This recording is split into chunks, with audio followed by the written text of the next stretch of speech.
Dr. O, I look forward to your work every Monday, the week ahead, where Everyday Economics focuses on the things that will be happening in the economy that we can forecast. So, what's happening in the week ahead? I think ultimately the main event is going to be the consumer price index. Consumer price inflation's been accelerating since June. Since June on a month-to-month basis, right? It's just been higher and higher and higher. And yeah, I think that's kind of the worry. The worry is that maybe we have some pressure coming from commodity prices, coming from energy, coming from food. And then on the other end, you have kind of downward pressures coming from housing. And I think we've talked about that quite a bit on the show, where, asking rents kind of predict where a rent in the shelter, a CPI rent, right, the rent of primary residence is going to be. And asking rents have eased a lot from, I think, the record high 16% year over year in 2022 to just 3.5% last month. And so, of course, we're going to continue to see this deceleration in rent growth in the CPI. Mm-hmm. That's kind of the drag on CPI. But I think concerning is the fact that you still have strong, inflation remains pretty elevated. And it doesn't seem to be budging down. In fact, it's accelerated. In January, headline inflation was prices were 2.3% higher than they were a year ago.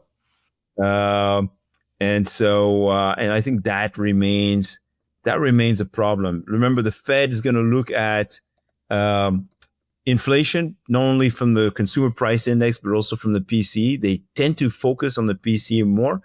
But I think that they're smart enough to look at the whole picture, which means looking at both indicators, but also at months and months of data, and the bulk of the evidence shows that inflation has been stubborn, holding close to 3%. Well, I mean, I think Americans totally get the picture there, because I mean, and they're sort of like this has been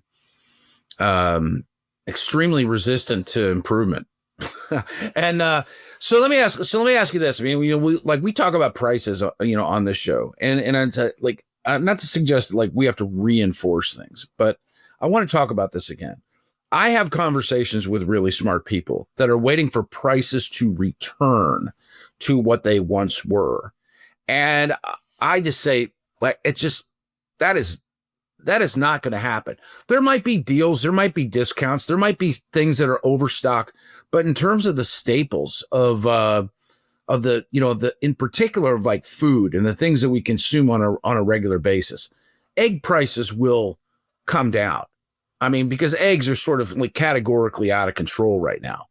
But the price of everything else in the grocery store, there is not going to be like one great day where there's a repricing and everything returns to 2023, 2022, 2021, or certainly not 2019 before the pandemic. No, absolutely not. I think, yeah, it's important to note that the price level has gone up a lot, and prices continue to increase. They're increasing at a slower pace, but they are continuing to increase.